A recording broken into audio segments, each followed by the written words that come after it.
ദൈവനാമത്തിന് മഹത്വം ഉണ്ടാകട്ടെ. ഒരു ദിവസം കൂടെ ദൈവവചനമായി എല്ലാവരുടെയും മുമ്പിൽ വരുവാൻ കർത്താവ് തന്ന അവസരത്തിനായി നാം സ്തുതിക്കും. നമ്മൾ ചിന്തിച്ചുകൊണ്ടിരുന്ന രോഗസൗഖ്യത്തെപ്പറ്റി നമുക്ക് ഉണ്ടാകാവുന്ന ചോദ്യങ്ങളെക്കുറിച്ചാണ്. നമ്മൾ ഓരോ ചോദ്യം എടുത്ത് അത് വിശകലനം ചെയ്ത് നമ്മൾ പരിശോധിക്കുകയാണ്. ഇന്നും അത് തന്നെയായിരിക്കും ചെയ്യുന്നത്. തുടങ്ങുന്നതിനും നമുക്കൊരു വാക്ക് പ്രാർത്ഥിക്കാം. അപ്പോൾ അങ്ങനെ വചനം ശക്തിയോടും ബഹുനിശ്ചയത്തോടും ദൈവാത്മാൻ ശക്തിയോടും കൂടെ പുറപ്പെടുന്ന സ്തുതിക്കും. അങ്ങനെ അടിയൻ്റെ നാവോട് കൂടെ അങ്ങനെ ആത്മാവ് സംസാരിക്കുന്ന സ്തുതിക്കും. അങ്ങനെ വചനം ഞങ്ങളെ എൻലൈറ്റൻ ചെയ്യട്ടെ, ഞങ്ങളെ കൺവിക്റ്റ് ചെയ്യട്ടെ, ഞങ്ങളെ വിട്ടിപ്പിക്കട്ടെ. അങ്ങനെ വചനം ക്രിയ ചെയ്യാതെ മടങ്ങി വരത്തില്ലെന്ന് അങ്ങ് പറഞ്ഞിട്ടുണ്ടല്ലോ. അങ്ങനെ തന്നെ സംഭവിക്കുന്നതിനെ സ്തുതിക്കുന്നു. അവിടെ വലിയ പ്രവർത്തിക്കാൻ നന്ദി പറയുന്നു. എല്ലാം നസ്രാനെ യേശുക്രിസ്തുവിനാൽ തന്നെ. ഇപ്പം നമ്മൾ മുമ്പേ പരിശോധിച്ച ചോദ്യങ്ങളുടെ ഒരു കണ്ടിന്യൂഷനാണ്. അപ്പോൾ ഇതെല്ലാം കഴിയുമ്പോൾ നമ്മുടെ ഉള്ളിൽ ഉണ്ടാകാമെല്ലാം നമ്മൾ നേരത്തെ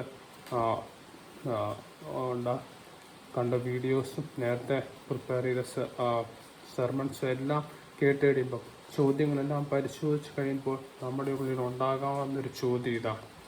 ഓക്കെ, ഇതെല്ലാം മനസ്സിലായി. പക്ഷെ എങ്ങനെയാണ് എൻ്റെ ശരീരത്തിൻ്റെ രോഗസൗഖ്യം ഞാൻ പ്രാപിക്കേണ്ടത്? ഞാൻ സഭയിൽ പോയൊരു മൂപ്പനെ കൊണ്ട് എനിക്ക് വേണ്ടി പ്രാർത്ഥിപ്പിക്കണമോ? അതോ ഒരു ഇവാഞ്ചലിസ്റ്റ് സുവിശേഷ മീറ്റിങ്ങിൽ പോയി ഒരു രോഗസൗഖ്യം കിട്ടണമെന്ന് പ്രതീക്ഷിക്കണോ? അതോ അവിടുത്തെ ഒരു ദേവദാസനെ കൊണ്ട് എനിക്ക് വേണ്ടി പ്രാർത്ഥിപ്പിക്കണം? അതോ ഞാൻ വീട്ടിൽ തന്നെ ഇരുന്ന് കർത്താവിനോട് പ്രാർത്ഥിക്കണമോ? പ്രാക്ടിക്കലായി എക്സാക്ട്ലി എങ്ങനെയാണ് രോഗസൗഖ്യം ആയ അനുഗ്രഹം കർത്താവിൽ ഞാൻ പ്രാപിക്കേണ്ടത്? ഒരിക്കലും ഞാൻ പറയാം, പ്രാക്ടിക്കലായി എക്സാക്ട്ലി എങ്ങനെയാണ് ഈ രോഗസൗഖ്യം എന്ന അനുഗ്രഹം ഞാൻ കർത്താവിൽ നിന്ന് പ്രാപിക്കേണ്ടത്? ഞാൻ ഒരു സഭയിലെ മൂപ്പനെ കൊണ്ട് പ്രാർത്ഥിക്കണോ? അതോ ഒരു ഇവാഞ്ചലിസ്റ്റ് ഒരു സുവിശേഷ മീറ്റിങ്ങിൽ പോയി അവിടുത്തെ ദൈവദാസനെ കൊണ്ട് പ്രാർത്ഥിപ്പിക്കണോ? അതോ ഞാൻ വീട്ടിലിരുന്ന് കർത്താവിനോട് പറഞ്ഞ് കർത്താവിൽ നിന്ന് പ്രാപിക്കണം? പ്രാക്ടിക്കലി എങ്ങനെയാണ് ഞാൻ എൻ്റെ ശരീരത്തിന് വേണ്ട രോഗസൗഖ്യം കർത്താവിൽ നിന്ന് പ്രാപിക്കേണ്ടത്? വളരെ പ്രാക്ടിക്കലായിട്ടൊരു ചോദ്യമാണ്. ഈ ചോദ്യം ഈ ചോദ്യത്തിൻ്റെ ആൻസർ കണ്ടുപിടിക്കുന്നതിന്, അതിന് ചോദ്യം പരിശോധിക്കുന്നതിന് നമുക്ക് ഒരു വേദഭാഗം ആദ്യം വായിക്കാം. മർക്കോസിൻ്റെ സുവിശേഷം 9-ാം അധ്യായം 23-24 വാക്യങ്ങൾ. യേശു അവനോട്, നിന്നാൽ കഴിയും എങ്കിലെന്നോ, വിശ്വസിക്കുന്നവൻ സകലവും കഴിയുമെന്ന് പറഞ്ഞു. ബാലൻ്റെ അപ്പൻ ഉടനെ നിലവിളിച്ചു, കർത്താവെ, ഞാൻ വിശ്വസിക്കുന്നു, എൻ്റെ അവിശ്വാസത്തിന് സഹായിക്കണമേ എന്ന് പറഞ്ഞു. ഇവിടെ വളരെ ക്ലിയർ ആയിട്ട് എൻ്റെ ഫുൾ കോണ്ടക്സ്റ്റ് ഞാൻ പറയുന്നില്ല. ഞാൻ മനസ്സിലാക്കുന്നത്, ഒരു മകനെ ഒരപ്പം കൊണ്ടുവന്ന് മകൻ വല്ലാത്തൊരു പ്രോബ്ലമായിരുന്നു. മകൻ ഇങ്ങനെ തീയൊക്കെ കാണുമ്പോൾ ചാടുമായിരുന്നു. പക്ഷെ ശിഷ്യന്മാർക്ക് സൗഖ്യമാക്കാൻ കഴിഞ്ഞില്ല. അന്നേരമാണ് കർത്താവിൻ്റെ അടുത്തോട്ട് വരുമ്പോൾ കർത്താവിനോട് പറയുകയാണ്, നിന്നാൽ കഴിയുമെങ്കിലെന്നോ, വിശ്വസിക്കുന്നവൻ സകലവും കഴിയുമെന്ന് പറഞ്ഞു. ബാലൻ്റെ അപ്പൻ ഉടനെ നിലവിളിച്ചു, കർത്താവെ, ഞാൻ വിശ്വസിക്കുന്നു, എൻ്റെ അവിശ്വാസത്തിന് സഹായിക്കണമേ എന്ന് പറഞ്ഞു. അപ്പം ഒരിക്കൽ കൂടെ നമ്മൾ മനസ്സിലാക്കേണ്ട ഒരു കാര്യം ഇതാണ്, വിശ്വസിക്കുന്നവനാണ് കർത്താവിന് രോഗസൗഖ്യം പ്രാപിക്കുന്നത്. കർത്താവ് എന്നെ സൗഖ്യമാക്കാൻ കഴിയും, കർത്താവ് എനിക്ക് എൻ്റെ സൗഖ്യമാക്കാൻ മനസ്സുണ്ട്, ഞാൻ കർത്താവിൻ്റെ വചനം വിശ്വസിക്കുമ്പോൾ എനിക്ക് രോഗസൗഖ്യം പ്രാപിക്കും എന്ന ബോധ്യമുള്ളവനാണ് കർത്താവിൻ്റെ രോഗസൗഖ്യം പ്രാപിക്കുന്നത്. അതിന് ഒരു സബ്സ്റ്റിറ്റ്യൂട്ട് ഇല്ല. ദൈവശക്തി, ദൈവവചനത്തിൽ വിശ്വസിക്കുന്നവനാണ് കർത്താവിന് രോഗസൗഖ്യം പ്രാപിക്കുന്നത്. നമ്മൾ ആദ്യം അത് ഒരിക്കൽ കൂടെ മനസ്സിലാക്കണം. ഇതിനോട് ബന്ധപ്പെട്ട് വേറൊരു വാക്യം കൂടെ വായിക്കാം. പെട്ടെന്ന് വായിച്ചു പോകാം. മത്തായിയുടെ സുവിശേഷം 13-ാം അധ്യായം 58-ാം വാക്യം.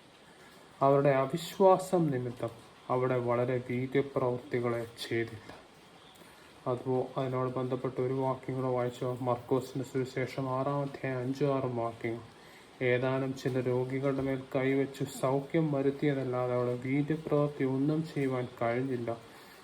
അവരുടെ അവിശ്വാസം ഹേതുവായി അവൻ ആശ്ചര്യപ്പെട്ടു. അവൻ ചുറ്റുമുള്ള ഊരുക്കളിൽ ഉപദേശിച്ചുകൊണ്ട് സഞ്ചരിച്ചു പോന്നു.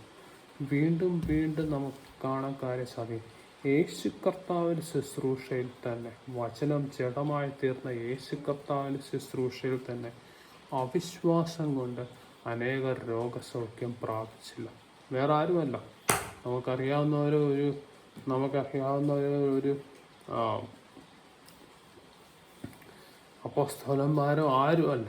വചനം ജഡമായി തീർന്ന യേശു കർത്താവിൻ്റെ ശുശ്രൂഷയിൽ തന്നെ അവിശ്വാസം മൂലം അനേകർ രോഗസൗഖ്യം പ്രാപിച്ചു. നാം എത്രയധികം കർത്താവിലും അവൻ്റെ അമിത ബലത്തിലും വിശ്വസിക്കണം. ഒരിക്കലും ഞാൻ പറയാം, കർത്താവിൻ്റെ ശക്തിയിൽ ദൈവവചനത്തിൽ വിശ്വസിക്കുന്നവനാണ് കർത്താവിൽ നിന്ന് രോഗസൗഖ്യം പ്രാപിക്കുന്നത്. അതിന് വേറൊരു സബ്സ്റ്റിറ്റ്യൂട്ട് ഇല്ല. നമുക്ക് കർത്താവിൻ്റെ വചനം വിശ്വസിക്കാം, കർത്താവിൻ്റെ ശക്തിയിൽ വിശ്വസിക്കാം. കർത്താവിനെ സൗഖ്യമാക്കാൻ മനസ്സുണ്ട്, കർത്താവിനെ സൗഖ്യമാക്കാൻ കഴിയുമെന്ന് വിശ്വസിച്ചുകൊണ്ട് കർത്താവിൻ്റെ രോഗസൗഖ്യം പ്രാപിക്കാം. ഇത്രയും നമ്മൾ കണ്ടു, നമ്മൾ ക്ലിയർ ആയിട്ടുണ്ട്. നമ്മളൊരിക്കൽ കൂടെ ഒരു റീക്യാപ്പായിരുന്നു. വിശ്വസിക്കുന്നവനാണ് കർത്താവിൻ്റെ രോഗസൗഖ്യം പ്രാപിക്കുന്നുള്ളത് മനസ്സിലാക്കി. ഇനി നമുക്ക് ദൈവവചനത്തിൽ നിന്ന് ഓരോ സ്പെസിഫിക് എക്സാമ്പിൾസ് നമുക്ക് പരിശോധിക്കാം. വായിക്കാം. ലൂക്കോസിൻ്റെ സുവിശേഷം 8-ാം അധ്യായം 43 മുതൽ 48 വരെയുള്ള വാക്യങ്ങൾ. ലൂക്കോസിൻ്റെ സുവിശേഷം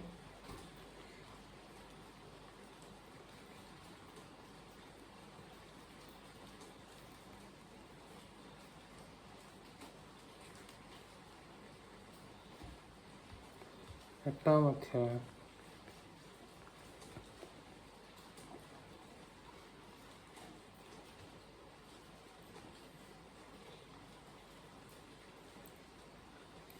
43 മുതൽ 40.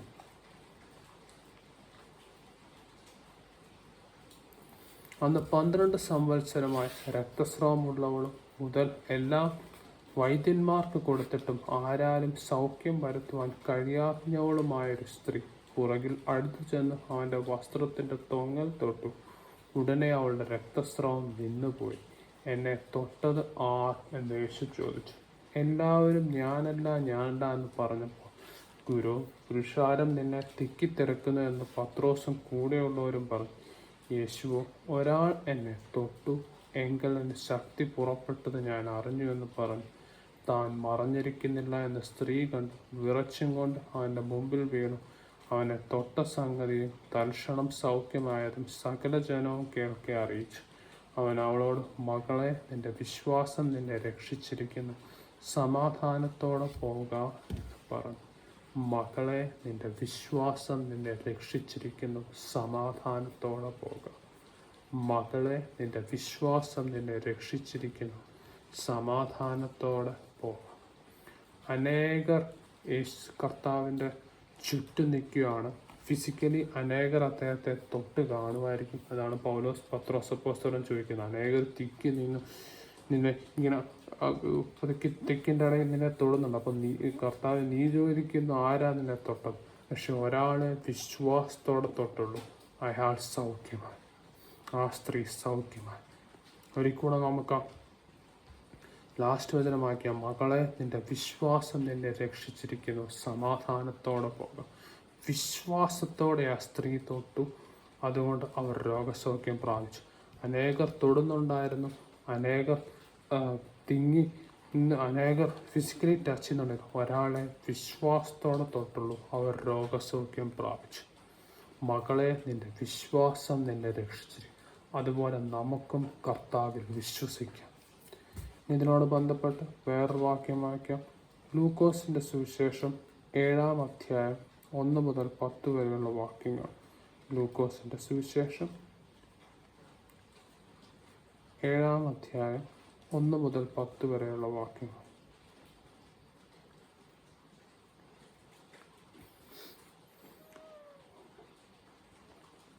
ജനം കേൾക്കെ തൻ്റെ വചനമൊക്കെയും പറഞ്ഞു തീർന്ന ശേഷം അവൻ കഫർന്നഹൂമിൽ ചെന്നു. അവിടെ ഒരു ശതാധിപന് പ്രിയനായ ദാസൻ ദീനം പിടിച്ച് മരിപ്പാറായിരുന്നു.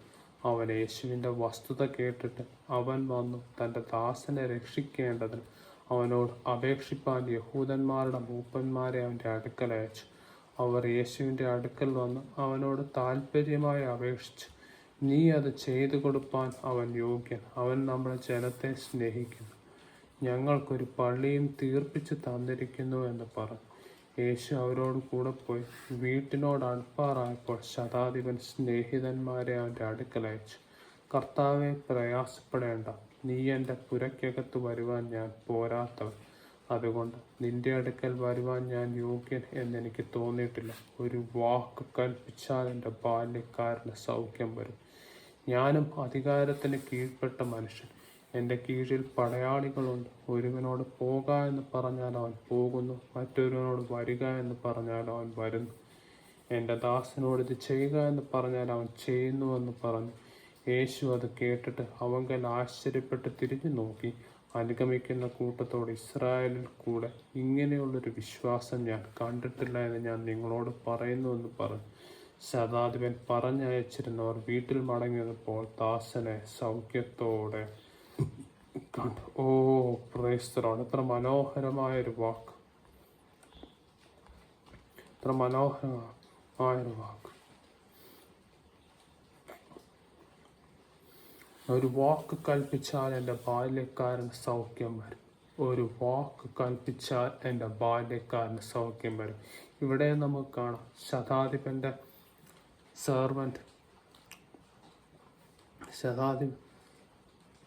ദാസൻ രോഗിയായിട്ട് കിടക്കുകയാണ്.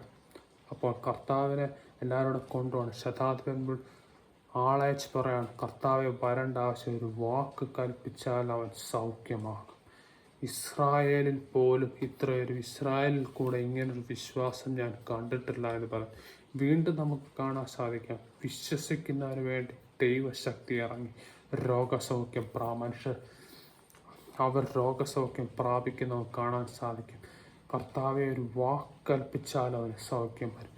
ഇസ്രായേലിൽ കൂടെ ഇങ്ങനൊരു വിശ്വാസം ഞാൻ കണ്ടിട്ടില്ല. വിശ്വസിക്കുന്നതിന് വേണ്ടി കർത്താവിൻ്റെ ശക്തി, രോഗസൗഖ്യത്തിൻ്റെ ശക്തി ഇറങ്ങുന്നു ഒരിക്കലും നമുക്ക് കാണാൻ സാധിക്കും. ഓ പ്രൈസ് ദി ലോർഡ്! ഈ കേസിൽ വളരെ ഇൻട്രസ്റ്റിംഗ് ആയിട്ടൊരു കാര്യമാണ്. ദാസൻ്റെ വിശ്വാസത്തെ പറ്റി പറയുന്നില്ല, പക്ഷെ ശതാധിപൻ്റെ വിശ്വാസത്താൽ ദാസന് തന്നെ രോഗസൗഖ്യം പ്രാപിക്കുന്ന നമുക്ക് കാണാൻ സാധിക്കും. ഒരു പക്ഷേ ദാസൻ വളരെ രോഗിയായി കിടക്കുമായിരിക്കും, അദ്ദേഹത്തിന് ഫിസിക്കലി സൗഖ്യം വിശ്വസിക്കാൻ ബുദ്ധിമുട്ടുള്ള ഒരു സന്ദർഭത്തിലായിരിക്കാം, നമുക്കറിയത്തില്ല. പക്ഷെ ഇവൻ ശതാധിപൻ്റെ വിശ്വാസം തന്നെ ദാസൻ രോഗസൗഖ്യം പ്രാപിക്കുന്ന നമുക്ക് കാണാൻ സാധിക്കും. കർത്താവെ, ഒരു വാക്ക് കൽപ്പിച്ചാൽ മതി, അവൻ സൗഖ്യമാവും. ഇസ്രായേലിൽ കൂടെ ഇതുപോലൊരു വിശ്വാസം കണ്ടിട്ടില്ല എന്ന് യേശു കർത്താവ് പറയണത്തിൽ നമുക്കും വിശ്വസിക്കാം, നമുക്കും രോഗസൗഖ്യം പ്രാപിക്കാം. ഒരു ഇൻസ്റ്റൻസ് കൂടെ കണ്ടിട്ട് നമുക്ക് മുന്നോട്ട് പോകാം. ഒരു എക്സാമ്പിളൂടെ നമുക്ക് കാണാം. എല്ലാവർക്കും അറിയാവുന്ന മത്തായിയുടെ സുവിശേഷം 15-ാം അധ്യായം 21 മുതൽ 28 വരെയുള്ള വാക്യങ്ങൾ. മത്തായിയുടെ സുവിശേഷം 15-ാം അധ്യായം 21 മുതൽ 28 വരെയുള്ള വാക്യങ്ങൾ. യേശു അവിടം വിട്ട് സോർ സീദോൻ എന്ന പ്രദേശങ്ങളിലേക്ക് വാങ്ങിപ്പോയി. ആ ദേശത്ത് നിന്നൊരു കനാന്യ സ്ത്രീ വന്നു അവനോട്, കർത്താവെ, ദാവീദ് പുത്ര, എന്നോട് കരുണ തോന്നണമേ, എൻ്റെ മകൾക്ക് ഭൂതോദ്രവം കഠിനമായിരിക്കുന്നു നിലവിളിച്ചു പറഞ്ഞു. അവൻ അവളോട് ഒരു വാക്കും ഉത്തരം പറഞ്ഞില്ല. അവൻ്റെ ശിഷ്യന്മാരടുക്കെ വന്നു, അവൾ നമ്മുടെ പിന്നാലെ നിലവിളിച്ചു കൊണ്ടുവരുന്നു, അവളെ പറഞ്ഞയക്കണമേ എന്ന് പറഞ്ഞു. അവനോട് അപേക്ഷിച്ചു. അതിനവൻ, ഇസ്രായേൽ ഗൃഹത്തിലെ കാണാതെ പോയ ആടുകളുടെ അടുക്കലേക്കല്ലാതെ എന്നെ അയച്ചിട്ടില്ല എന്ന് ഉത്തരം പറഞ്ഞു. എന്നാൽ അവൾ വന്നു, കർത്താവെ, എന്നെ സഹായിക്കണമേ എന്ന് പറഞ്ഞ് അവനെ നമസ്കരിച്ചു. അവനോ, മക്കളുടെ അപ്പമെടുത്ത് നായ്ക്കുട്ടികൾക്ക് ഇട്ടുകൊടുക്കുന്നത് നന്നല്ല എന്ന് ഉത്തരം പറഞ്ഞു. അതിനവൾ, അതേ കർത്താവെ, നായ്ക്കുട്ടികളും ഇടയവരുടെ മേശയിൽ നിന്ന് വീഴുന്ന നുറുക്കുകൾ തിന്നുന്നുണ്ടല്ലോ എന്ന് പറഞ്ഞു. യേശു അവളോട്, സ്ത്രീയെ, നിന്റെ വിശ്വാസം വലിയത്, നിന്റെ ഇഷ്ടം പോലെ നിനക്ക് ഭവിക്കട്ടെ എന്ന് ഉത്തരം പറഞ്ഞു. ആ നാഴിക മുതൽ അവളുടെ മകൾക്ക് സൗഖ്യം വന്നു. ഓ, എത്ര ഭയങ്കരമായൊരു ഇൻസിഡൻറ്റ്! നമുക്ക് ഈ ഭാഗം വായിക്കുമ്പോൾ ഒരു ഭാഗം നമുക്ക് ക്ലിയറായിട്ട് മനസ്സിലാക്കാം. യേശു കർത്താവിൻ്റെ ഹിതമല്ലായിരുന്നു ആ കനാന്യ സ്ത്രീയുടെ മകളെ സൗഖ്യമാക്കുന്നു. വേറൊരു കാര്യം പറയേണ്ടതെന്ന് വെച്ചാൽ, ഇവിടെ മകൾ ഭൂതോദ്രവത്തിലാണെന്ന് പറയുന്നു. മർക്കോസിൻ്റെ സുവിശേഷത്തിലെ ഭാഗത്തും മനുഷ്യൻ മകൾ രോഗിയായിരിക്കും എന്ന് പറയുന്നു. ഒരുപക്ഷെ നമുക്ക് മനസ്സിലാക്കാവുന്ന ഒരു ഭൂതം കാരണം ഉണ്ടാക്കിയ രോഗമാണ് നമുക്ക് മനസ്സിലാക്കാം. കർത്താവ് വിടുവിക്കുന്ന 2 സ്ഥലങ്ങൾ നമുക്ക് കാണാൻ സാധിക്കും. യേശു കർത്താവിൻ്റെ ഹിതമല്ലായിരുന്നു ഈ കനാന്യ സ്ത്രീയുടെ മകളെ സൗഖ്യമാക്കും. എന്തുകൊണ്ട് നമുക്ക് പറയാം? യേശു കർത്താവ് തന്നെ പറയുന്നു, ഇസ്രായേൽ ഗൃഹത്തിലെ കാണാതെ പോയ ആടുകളുടെ അടുക്കിലേക്കല്ലാതെ എന്നെ അയച്ചിട്ടില്ല എന്ന് ഉത്തരം പറഞ്ഞു. എന്താണ് നമുക്ക് മനസ്സിലാക്കാൻ സാധിക്കുന്ന? യേശു കർത്താവിൻ്റെ ശുശ്രൂഷ ഇസ്രായേൽ ഗൃഹത്തിലോട്ട്, അതായത് യഹൂദന്മാരുടെ ഇടയ്ക്കാണ്. കർത്താവിൻ്റെ പർപ്പസ് അതായിരുന്നു യഹൂദന്മാർക്കിടെ ശുശ്രൂഷ ചെയ്യുക. ജാതികൾക്കുള്ള രക്ഷ അത് കഴിഞ്ഞ് നമുക്ക് കാണാൻ സാധിക്കാം. പത്രോസ് അപ്പോസ്തലൻ കൊർന്നല്യോസിനോട് പോയ സമയത്ത് അവർ ദൈവാത്മാവിനെ പ്രാപിച്ച സമയത്തായിരുന്നു ഈ രക്ഷ ജാതികളിലോട്ട് വന്നത്. യേശു കർത്താവിൻ്റെ പർപ്പസ് ഇസ്രായേൽ ഗൃഹത്തിൽ, അതായത് യഹൂദന്മാർക്കിടെ ശുശ്രൂഷിക്കുക എന്ന് മാത്രമായി. കർത്താവിൻ്റെ ഹിതം അതല്ല ഈ കനാന്യ സ്ത്രീയുടെ മകളെ സൗഖ്യമാക്കുന്നതല്ല. എങ്കിലും ആ കനാന്യ സ്ത്രീയുടെ വിശ്വാസം നിമിത്തം അവർ മകൾക്ക് വേണ്ടിയുള്ള രോഗസൗഖ്യം പ്രാപിക്കാൻ ഇടയായിത്തീർന്നു. Price the Lord. എത്ര ഭയങ്കരമായ കാര്യം ക്ലിയറായിട്ട് കാണിക്കാം. ക്ലിയറായിട്ട് നമുക്ക് പറയാം, കർത്താവിൻ്റെ ഹിതം അതല്ലായിരുന്നു. കർത്താവിൻ്റെ ശുശ്രൂഷ ഇസ്രായേൽ ഗൃഹത്തിൽ മാത്രമായിരുന്നു. കർത്താവിൻ്റെ ആ കനാന്യസ്ത്രീയുടെ മകളെ സൗഖ്യമാക്കുന്ന കർത്താവിൻ്റെ ഹിതമല്ലായിരുന്നു. എങ്കിലും ആ സ്ത്രീയുടെ വിശ്വാസം നിമിത്തം അവരുടെ മകൾക്ക് വേണ്ടി രോഗസൗഖ്യം പ്രാപിക്കാൻ ഇടയായിത്തീർന്നു. എത്ര ഭയങ്കരമായ വാക്ക്! ഇങ്ങനെ ഈ കനാന്യ സ്ത്രീക്ക് തൻ്റെ മകൾക്ക് വേണ്ടി വിശ്വാസം നിമിത്തം കർത്താവിന് ഹിതമല്ല എന്നിട്ട് പോലും രോഗസൗഖ്യം പ്രാപിക്കാൻ ഇടയായിത്തീർന്നേ. മക്കളും അവകാശങ്ങളുമായ എനിക്കും നിങ്ങൾക്കും എത്രയധികം വിശ്വസിച്ചാൽ കർത്താവിൻ്റെ രോഗസൗഖ്യം പ്രാപിക്കാൻ ഇടയായിത്തീരും. Praise the Lord.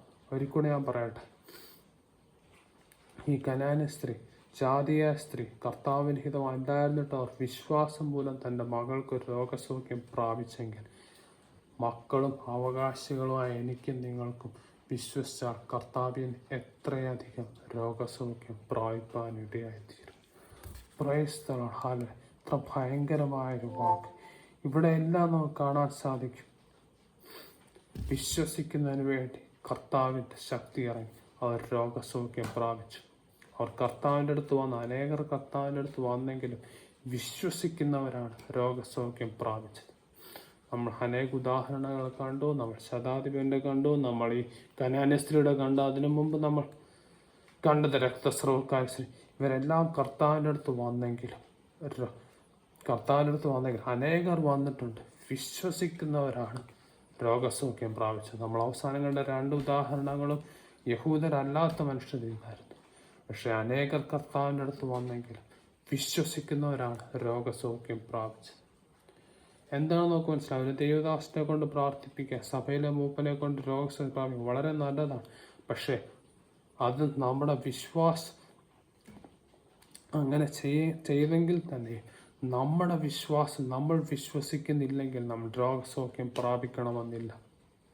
ഒരിക്കലും ഞാൻ പറയാം, ദൈവദാസനെ കൊണ്ട് സഭയിലെ മൂപ്പനെ കൊണ്ട് രോഗസൗഖ്യം പ്രാപിക്കുന്ന നല്ലതാണ്.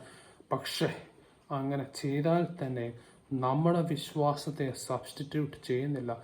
നമ്മൾ കർത്താവിലും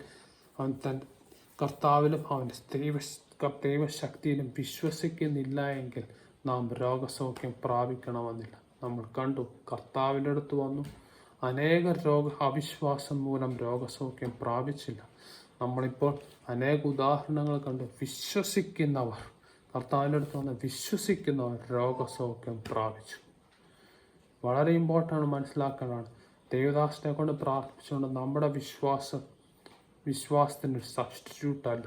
ദൈവദാസനെ കൊണ്ട് പ്രാർത്ഥിച്ചാൽ നമ്മൾ വിശ്വസിച്ചില്ലെങ്കിൽ നാം രോഗസൗഖ്യം പ്രാപിക്കുകയില്ല. നമുക്ക് ദൈവശക്തിയിൽ വിശ്വസിക്കാം, കർത്താവിൽ വിശ്വസിക്കാം, നമുക്ക് രോഗസൗഖ്യം പ്രാപിക്കാം. എന്നാൽ ഈ ദൈവദാസന്മാരെ കൊണ്ട് പ്രാർത്ഥിപ്പിക്കുമ്പോൾ വേറൊരു വിഷയം കൂടെ, സഭയിലെ മൂപ്പനെ കൊണ്ട് പ്രാർത്ഥിക്കുമ്പോൾ വേറൊരു വിഷയം കൂടെ നമ്മൾ മനസ്സിലാക്കേണ്ടതായിട്ടുണ്ട്. നമുക്ക് വായിക്കാം. യാക്കോബിൻ്റെ ലേഖനം 5-ാം അധ്യായം 14-15 വാക്യങ്ങൾ. യാക്കോബിൻ്റെ ലേഖനം 5-ാം അധ്യായം 14-15 വാക്യങ്ങൾ. നിങ്ങളിൽ ദീനമായി കിടക്കുന്നവൻ സഭയിലെ മൂപ്പന്മാരെ വരുത്തട്ടെ, അവർ കർത്താവിൻ്റെ നാമത്തിൽ അവനെ എണ്ണ പൂശി അവന് വേണ്ടി പ്രാർത്ഥിക്കട്ടെ. എന്നാൽ വിശ്വാസത്തോടു കൂടിയ പ്രാർത്ഥന ദീനക്കാരനെ രക്ഷിക്കും, കർത്താവിനെ എഴുന്നേൽപ്പിക്കും. അവൻ പാപം ചെയ്തിട്ടുണ്ടെങ്കിൽ അവനോട് ക്ഷമിക്കും. ഓ പ്രൈസ് ദി ലോർഡ്! എത്ര ക്ലിയറായൊരു വാക്ക്, എത്ര ഭയങ്കരമായൊരു വാക്ക്. ക്ലിയറായിട്ട് ദീനമായ സഭയിലെ മൂപ്പന്മാരെ വരുത്തിട്ട് അവർ കർത്താവിൻ്റെ നാമത്തിലുള്ള എണ്ണ പൂശി അവന് വേണ്ടി പ്രാർത്ഥിക്കട്ടെ. എന്നാൽ വിശ്വാസത്തോടു കൂടിയ പ്രാർത്ഥന ദീനക്കാരനെ രക്ഷിക്കും. ഓ പ്രൈസ് ദി ലോർഡ്! എന്നാൽ വിശ്വാസത്തോടു കൂടിയ പ്രാർത്ഥന ദീനക്കാരനെ രക്ഷിക്കും, കർത്താവ് അവനെ എഴുന്നേൽപ്പിക്കും. അവൻ പാപം ചെയ്തിട്ടുണ്ടെങ്കിൽ അവനോട് ക്ഷമിക്കും. വിശ്വാസത്തോടു കൂടിയ പ്രാർത്ഥന ദീനക്കാരനെ രക്ഷിക്കും. നമ്മൾ ഒരു ദൈവദാസനെ കൊണ്ട്, സഭയിലെ മൂപ്പനെ കൊണ്ട് പ്രാർത്ഥിച്ചാൽ ആ പ്രാർത്ഥനയിൽ വിശ്വാസമില്ലെങ്കിൽ നമുക്കൊരു ഫലവും കണ്ടെന്ന് വരികയില്ല.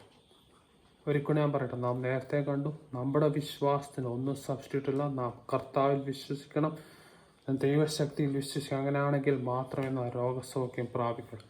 എന്നാൽ നമ്മൾ കണ്ടു, ഒരു ദൈവദാസനെ കൊണ്ട്, സഭയിലെ മൂപ്പനെ കൊണ്ട് നമുക്ക് വേണ്ടി പ്രാർത്ഥിച്ചാൽ ആ പ്രാർത്ഥനയിൽ വിശ്വാസമില്ലെങ്കിൽ നാം അതിൻ്റെ ഫലം കാണണമെന്നില്ല. നാം ക്ലിയറായിട്ടൂടെ കാണുന്ന വിശ്വാസത്തോടു കൂടിയ പ്രാർത്ഥന ദീനക്കാരനെ രക്ഷിക്കും.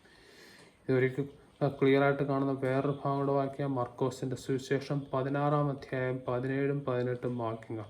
മർക്കോസിൻ്റെ സുവിശേഷം 16-ാം അധ്യായം,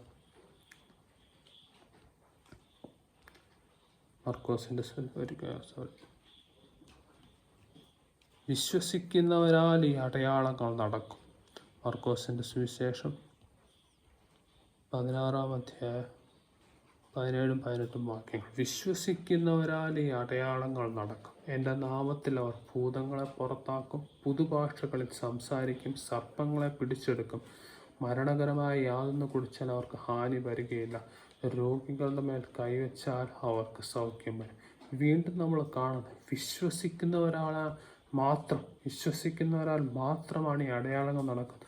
രോഗികളുടെ മേൽ കൈവച്ചാൽ അവർ സൗഖ്യം വരും. രോഗങ്ങളെ കൈവച്ചാൽ അവർ സൗഖ്യം വരും. ഒരിക്കലും ഞാൻ പറയട്ടെ, സഭയിലെ ദൈവദാസന്റെ രോഗസൗഖ്യം പ്രാർത്ഥിക്കുന്നത് നല്ലതാണ്. പക്ഷേ ആ പ്രാർത്ഥനയിൽ വിശ്വാസമില്ലെങ്കിൽ നാം അതിൻ്റെ ഫലം കാണണമെന്നില്ല. നാം നേരത്തെ കണ്ട നമ്മുടെ വിശ്വാസത്തിന് യാതൊരു സബ്സ്റ്റിറ്റ്യൂട്ടും ഇല്ല. കർത്താവിലും അവൻ്റെ അമിതബലത്തിലും വിശ്വസിക്കണം. കർത്താവിനെ സൗഖ്യമാക്കാൻ മനസ്സുണ്ട്, അവനത് കഴിയുമെന്ന് വിശ്വസിക്കണം. ഇതിന് യാതൊരു സബ്സ്റ്റിറ്റ്യൂട്ടും ഇല്ല. യേശു കർത്താവിൻ്റെ അടുത്ത് വന്നവരിൽ പോലും വിശ്വസിച്ചവർ രോഗസൗഖ്യം പ്രാപിച്ചു, വിശ്വസിക്കാത്തവർ പ്രാപിച്ചില്ല. പിന്നെ നമ്മൾ കണ്ടു, ദേവദാസനെ കൊണ്ട്, സഭയിലെ മൂപ്പനെ കൊണ്ട് പ്രാർത്ഥിക്കുന്നത് നല്ലതാണ്. എങ്കിൽ പോലും ആ പ്രാർത്ഥനയിൽ വിശ്വാസമില്ലെങ്കിൽ നാം അതിൻ്റെ ഫലം കാണണമെന്നില്ല. പ്രാർത്ഥനയോ കൈവപ്പോ വിശ്വാസത്താലല്ലെങ്കിൽ അതിനാലൊരു ഫലം കാണണമെന്നില്ല. ഇത്രയും നമ്മൾ കണ്ടു. ഇനി നമുക്ക് പുതിയ നിയമത്തിൽ അനേക ഉദാഹരണങ്ങളിലോട്ട് പോകാം. അപ്പോസ്തല പ്രവൃത്തി 3-ാം അധ്യായം 6 മുതൽ 8 വരെയുള്ള വാക്യം നമുക്ക് എല്ലാവർക്കും സുപരിചിതമായ ഭാഗമാണ്. അപ്പോസ്തല പ്രവൃത്തി 3-ാം അധ്യായം 6 മുതൽ 8 വരെയുള്ള വാക്യങ്ങൾ. അപ്പോൾ പത്രോസ്, വെള്ളിയും പൊന്നും എനിക്കില്ല, എനിക്കുള്ളത് നിനക്ക് തരുന്നു, നസ്രാനായ യേശുക്രിസ്തുവിൻ്റെ നാമത്തിൽ നടക്ക എന്ന് പറഞ്ഞു അവനെ വലങ്കയ്ക്ക് പിടിച്ചെഴുന്നേൽപ്പിച്ചു. ക്ഷണത്തിൽ അവൻ്റെ കാലും നരിയാണിയും ഉറച്ചു. അവൻ കുതിച്ചെഴുന്നേറ്റ് നടന്നും തുള്ളിയും ദൈവത്തെ പുകഴ്ത്തിയും കൊണ്ട് അവരോട് കൂടെ ദേവാലയത്തിൽ കടന്നു. Price the Lord! ഒരുപക്ഷെ ആദിമസഭയുടെ ആദ്യ അത്ഭുതവും നമുക്ക് വിശേഷിപ്പിക്കാം. നടക്കാൻ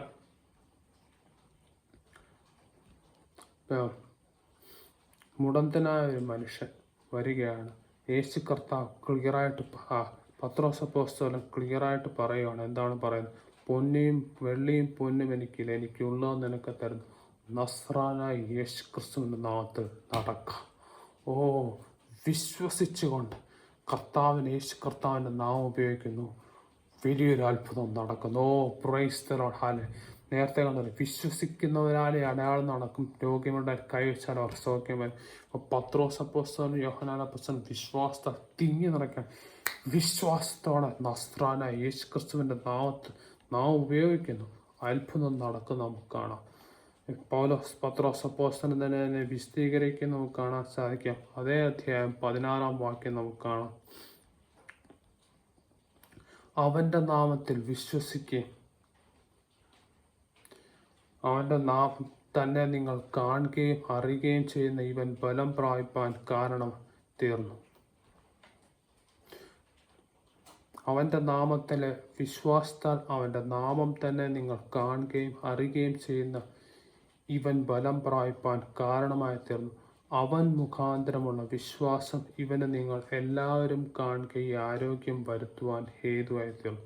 അവൻ മുഖാന്തരമുള്ള വിശ്വാസം ഇവന് നിങ്ങൾ എല്ലാവരും കാണുക ഈ ആരോഗ്യം വരുവാൻ ഹേതുവായി തീർന്നു.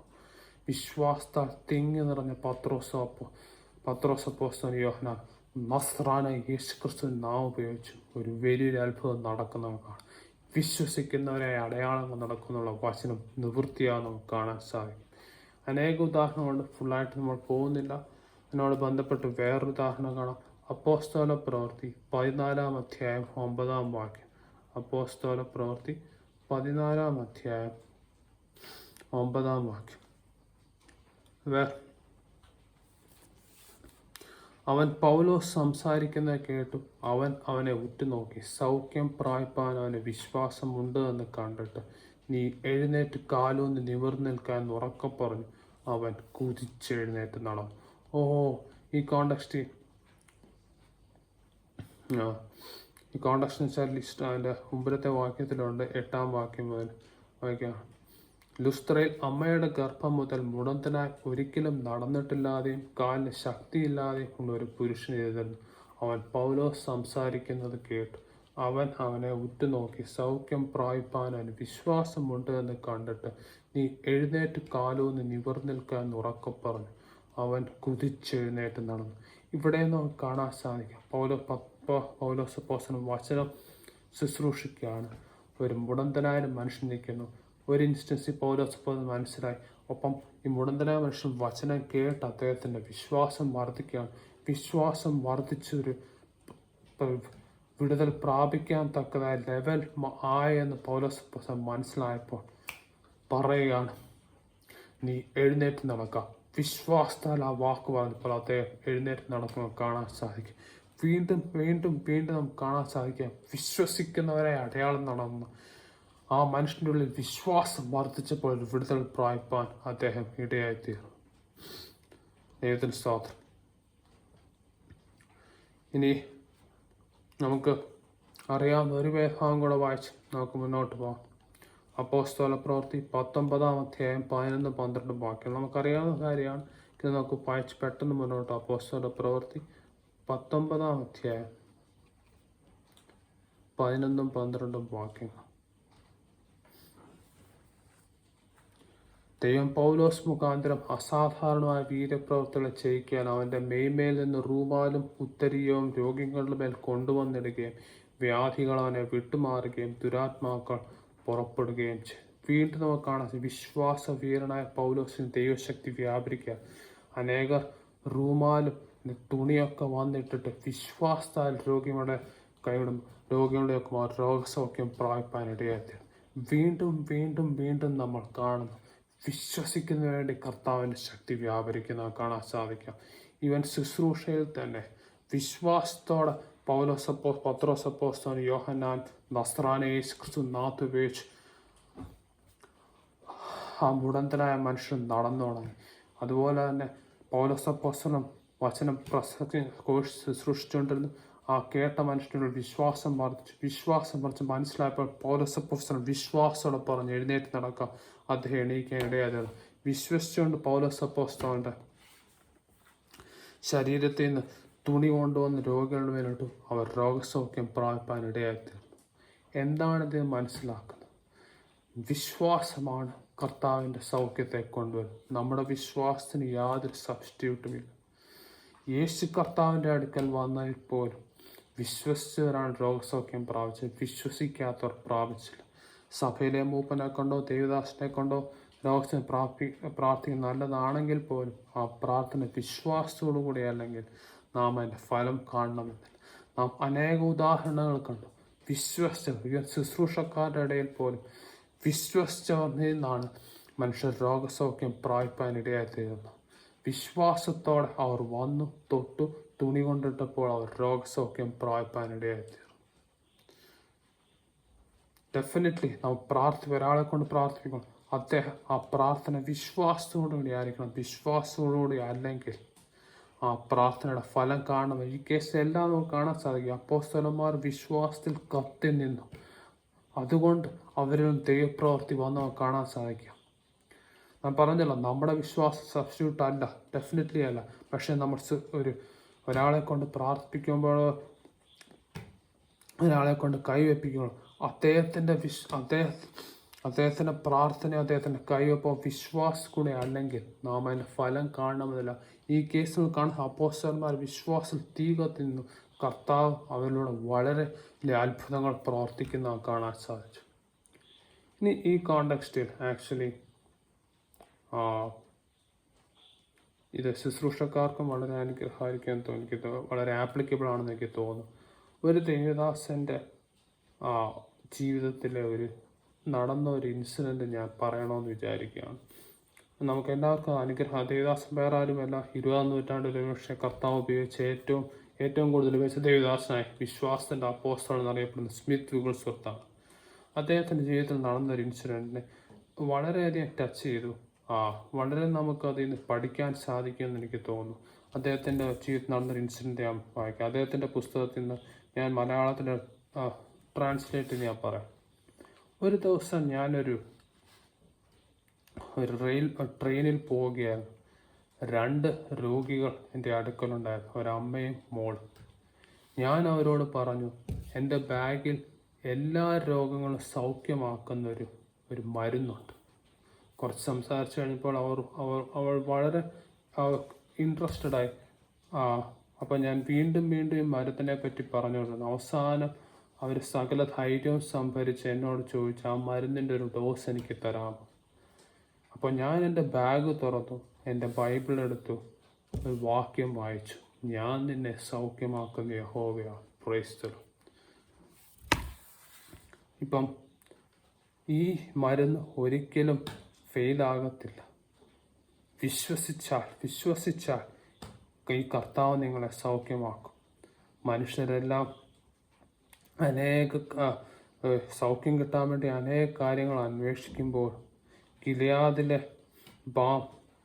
ഗിലെയാദിലെ മരുന്ന് നമുക്ക് അടുത്ത് തന്നെ ഉണ്ടെന്ന് അവർ മറന്നു പോകും. ഇതെല്ലാം ഞാൻ അവരോട് ഇത്രയും നല്ല വൈദ്യനെ പറ്റി ഈ അമ്മയോടും മോളോടും സംസാരിച്ചപ്പോൾ ആ 2 പേരുടെയും വിശ്വാസം വർദ്ധിച്ചു.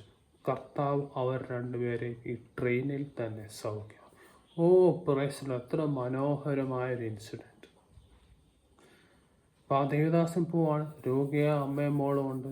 രോഗിയാണെന്ന് കണ്ടപ്പോൾ ഒരുപക്ഷെ അദ്ദേഹത്തിന് ഇന്നോവേറ്റീവ് ട്രീറ്റ്മെൻറ്റ്സിനെ പറ്റി സംസാരിക്കാമായിരുന്നു, അല്ലെങ്കിൽ അദ്ദേഹത്തിന് അറിയാമായിരുന്ന ഹോസ്പിറ്റൽസോ വൈദ്യന്മാരെ പറ്റി പറയാമായിരുന്നു. പക്ഷെ അദ്ദേഹത്തിനുള്ളിൽ വിശ്വാസം തിങ്ങി നിറഞ്ഞിരുന്നു.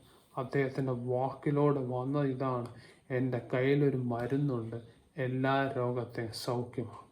വിശ്വസിക്കുന്നവർക്ക് വേണ്ടി സൗഖ്യമാക്കുന്ന ഒരു മരുന്നുണ്ട്. അദ്ദേഹം ബൈബിൾ എടുത്ത് കാണിച്ച്, ഞാൻ നിന്നെ സൗഖ്യമാക്കുന്ന യഹോവ. ഇങ്ങനെ വചനം പറഞ്ഞപ്പോൾ അമ്മയുടെയും മോടെയും വിശ്വാസം വർദ്ധിപ്പിച്ചു. ട്രെയിനിൽ തന്നെ രോഗസൗഖ്യം പ്രാപിപ്പാൻ ഇടയായിത്തീരുന്നു.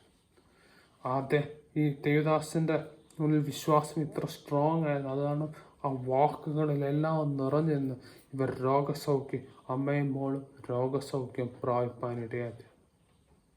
നമ്മളോടുള്ള ചോദ്യം ഇതാണ്, ഈ കോൺഫിഡൻസോടെ, ഈ നിശ്ചയത്തോടെ നമുക്ക് എത്ര പേർക്ക് കർത്താവിൻ്റെ രോഗസൗഖ്യത്തെ പറയാൻ സാധിക്കും? നാം അനേകം രോഗികളെ കാണുന്നതാണ്, വിശ്വാസികളായിട്ടും അവിശ്വാസികളായിട്ടും കാണുന്നതാണ്. പക്ഷെ അവരോട് ഈ കോൺഫിഡൻസോടെ, ഈ നിശ്ചയത്തോടെ നമുക്ക് എത്ര പേർക്ക് കർത്താവിൻ്റെ രോഗസൗഖ്യത്തെ പറ്റി പറയാൻ സാധിക്കും? നമ്മുടെ ഉള്ളിൽ വിശ്വാസമുണ്ടെന്ന് പറയുമ്പോൾ പോലും, ഇപ്പോൾ ഒരു രോഗിയായ ഒരാൾ വരുന്ന, രോഗിയായ ഒരു വിശ്വാസിയായിരിക്കാം. പക്ഷേ ഈ വിഗിൾസ്വർ ദേവദാസൻ അദ്ദേഹത്തിൻ്റെ ഉള്ളിൽ ആ കർത്താവിനെ പറ്റിയുള്ള, കർത്താവ് സൗഖ്യമാക്കാനുള്ള ആ ബോധ്യം അദ്ദേഹത്തെ ഹൃദയത്തിൽ നിറഞ്ഞു നിന്നുകൊണ്ട് അദ്ദേഹത്തിൻ്റെ വായിൽ വരുന്ന വാക്കുകൾ ഇങ്ങനെയാണ്: ഈ മരുന്ന് എല്ലാവരെയും സൗഖ്യമാക്കും, ഞാൻ നിന്നെ സൗഖ്യമാക്കുന്നതാണ്. ആ വിശ്വാസത്തോടെ ആ ദൈവവചനം സംസാരിച്ചപ്പോൾ കേൾക്കുന്നവരുടെ വിശ്വാസം വർദ്ധിപ്പിക്കുക, രോഗസൗഖ്യം പ്രാപിപ്പാനിടയാക്കുക. ഇതുപോലെ ഒരു രോഗിയെ കണ്ടാൽ ഈ കോൺഫിഡൻസോടെ, ഈ നിശ്ചയത്തോടെ നമുക്ക് എത്ര പേർക്ക് കർത്താവിൻ്റെ രോഗസൗഖ്യത്തെ പറയാൻ സാധിക്കും? ഒരു കാര്യം മനസ്സിലാക്കണം, ദൈവവചനം അത് ഫ്രൂട്ട് കൊണ്ടുവരണമെങ്കിൽ, ഫലം കൊണ്ടുവരണമെങ്കിൽ ശക്തിയോടും ബഹുനിശ്ചയത്തോടും പരിശുദ്ധാത്മാവോടും ശക്തിയും കൂടെ പ്രസംഗിച്ചാൽ മാത്രമേ അത് ഫലം കൊണ്ടുവരത്തുള്ളൂ. നമ്മോട് ബന്ധപ്പെട്ട ഒരു വാക്യം 1 തെസ്സലോനിയ 1 അധ്യായം 5 വാക്യം.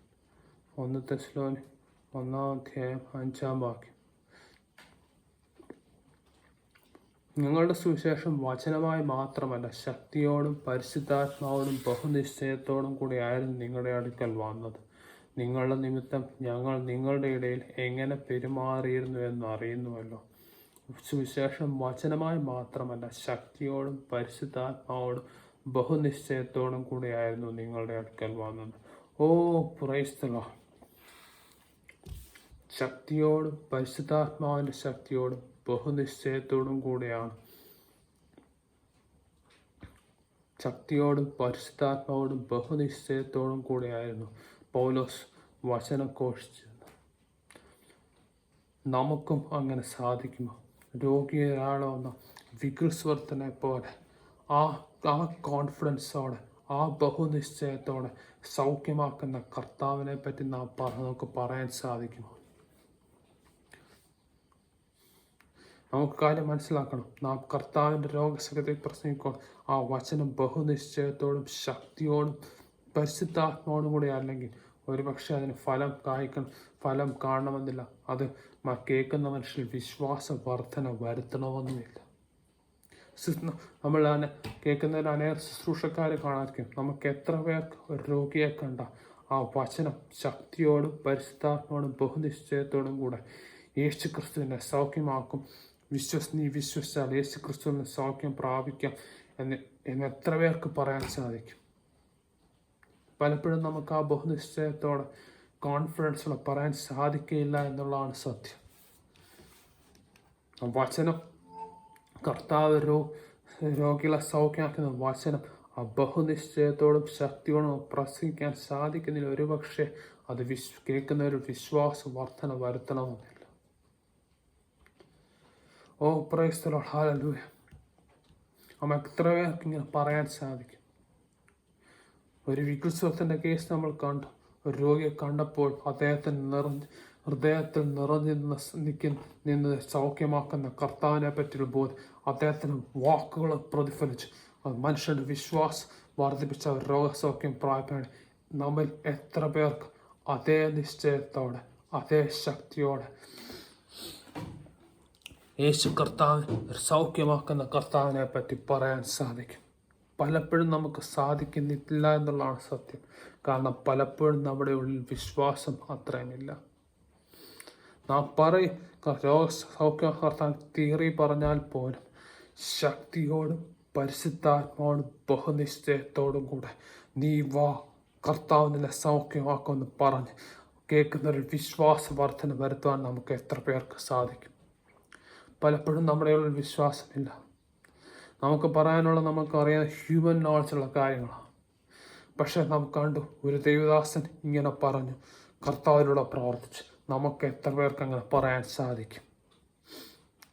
ഒരു രോഗിയോന്നോ 2 രോഗിയോന്നോ കർത്താവ് നിന്നെ സൗഖ്യമാക്കുന്ന ബഹുനിശ്ചയത്തോടെ പരിശുദ്ധാത്മാവോടെ ശക്തിയോടെ പറഞ്ഞ് അവരിൽ വിശ്വാസം വർദ്ധിപ്പിച്ച് രോഗസൗഖ്യം പ്രാപിപ്പിക്കാൻ സഹായിക്കാൻ തക്കതായ വിശ്വാസം വർദ്ധിപ്പിക്കാൻ നമുക്ക് എത്ര പേർക്ക് സാധിക്കും? പലപ്പോഴും നമ്മുടെ ഉള്ളിൽ വിശ്വാസമില്ല. നാം നേരത്തെ പറഞ്ഞല്ലോ, നമ്മുടെ വിശ്വാസത്തിന് യാതൊരു സബ്സ്റ്റിറ്റ്യൂട്ടും ഇല്ല. യേശു കർത്താവിൻ്റെ അടുക്കൽ വന്നപ്പോൾ പോലും വിശ്വസിക്കാത്ത രോഗസൗഖ്യം പ്രാപിച്ചില്ല. നാം എത്ര വലിയ ദൈവദാസനെ കൊണ്ട് പ്രാർത്ഥിപ്പിച്ചാലും നമ്മുടെ വിശ്വാസം ഇല്ലെങ്കിൽ, നമ്മളുള്ള അവിശ്വാസം ഉണ്ടെങ്കിൽ നാം ഒരു സൗഖ്യം കാണണമെന്നില്ല. ദൈവദാസന്മാരോട് ഞാൻ പറയട്ടെ, വികൃസ്വർത്തനെ പോലെ നമ്മൾ എത്ര പേർക്ക് പറയാൻ സാധിക്കും? നമുക്ക് പ്രാർത്ഥിക്കാം, രോഗികളിൽ കൈവയ്ക്കാം. പക്ഷെ വിശ്വാസമില്ലെങ്കിൽ നാം ഫലം കാണണമെന്നില്ല. ഒരു 2 രോഗിയെ കണ്ട വികസിതനെ പോലെ നമുക്കും പറയാൻ സാധിക്കും. ആ ബോൾഡ്നെസ്സോടെ, ആ കോൺഫിഡൻസോടെ നമുക്കും പറയാൻ സാധിക്കും, നീ വാ, കർത്താവ് നിന്നെ സൗഖ്യമാക്കുന്നുണ്ട്. നീ വാ, ഞാൻ നിന്നെ സൗഖ്യമാക്കുന്ന യഹോവ യേശു ക്രിസ്തു ഇന്നലെ എന്നും എന്നേക്കാനും. നീ വാ, നിനക്ക് രോഗസൗഖ്യം പ്രാപിക്കാം എന്ന് ആ വികസിതനെ പോലെ അതേ ബഹുനിശ്ചയത്തോടെ കോൺഫിഡൻസോടെ പറയാൻ സാധിക്കും. ഇല്ലെങ്കിൽ നമുക്ക് ദേശത്തിന് വരാം, നമ്മുടെ അവിശ്വാസം ഏറ്റു പറയാം, കർത്താവിൻ്റെ സന്നിധി വരാം. കർത്താവ് നമ്മുടെ വിശ്വാസം വർദ്ധിപ്പിക്കട്ടെ. നമുക്ക് കർത്താവിന് വൻ കാര്യങ്ങൾ പ്രാപിക്കാം. നമുക്കൊരു വാക്ക് പ്രാർത്ഥിക്കാം. അപ്പായ നല്ല സമയത്തിനായി സ്തുതിക്കും. അടിയന് വചനം കോഷിപ്പാൻ തന്ന കൃപയ്ക്ക് സ്തുതി. പലപ്പോഴും നമ്മുടെ ഉള്ളിൽ വിശ്വാസമില്ല. അപ്പം ഞങ്ങൾ ഏറ്റു പറയാം, ഞങ്ങളുടെ വിശ്വാസം വർദ്ധിപ്പിക്കുവാനാണ് പ്രാർത്ഥിക്കും. സൗഖ്യമാക്കുന്ന കർത്താവിനെ പറ്റി അവരോട് പറയാൻ തക്കതായ വിശ്വാസം വർദ്ധിപ്പിക്കുവാനാണ് പ്രാർത്ഥിക്കുന്നത്. ഞങ്ങളുടെ വിശ്വാസം വർദ്ധിപ്പിക്കാനാണ് പ്രാർത്ഥന. പലപ്പോഴും ഞങ്ങളുടെ വിശ്വാസം ഇല്ലെങ്കിൽ പോലും വിശ്വാസം ഉള്ളെന്നുള്ള രീതിയിൽ ഞങ്ങൾ നടക്കുന്നു. ഞങ്ങളുടെ കപടത്തെ ക്ഷമിക്കുവാനാണ് പ്രാർത്ഥന. അപ്പോൾ ഞങ്ങളുടെ വചനം ഞങ്ങളുടെ ഉള്ളിൽ വരട്ടെ, ഞങ്ങളുടെ വിശ്വാസം വർദ്ധിക്കട്ടെ. ആ വിശ്വാസം അനേകരിലോട്ടും വ്യാപരിക്കട്ടെ. ആ വിശ്വാസം അനേക വിടുതലുകൾ കൊണ്ടുവരട്ടപ്പാ. ദാഹിക്കുന്നവരെ തൃപ്തി വരുത്തുന്നത് യേശു ക്രിസ്തു ഇന്നലെയും ഇന്നും എന്നേക്കും അന്യനാളെ ഞങ്ങൾ വിശ്വാസത്തോടെ വിശ്വാസത്തിന് പുതിയൊരാളവ് വരട്ടപ്പ. അത് അനേകരിലോട്ട് വ്യാപരിക്കട്ടെ, അനേകർ സൗഖ്യമാകട്ടെ. സൗഖ്യമാക്കുന്ന കർത്താവിനെ പറ്റി പ്രസംഗിപ്പാൻ ഞങ്ങളെ സഹായിക്കുമാറാണ് പ്രാർത്ഥിക്കുന്നത്. അവിടെ വലിയ പ്രവർത്തിക്കാൻ നന്ദി പറയുന്നു. എല്ലാം നസ്രാനെ യേശു ക്രിസ്തു നാമത്തിൽ തന്നെ. ആമേൻ. Thank you. God bless U.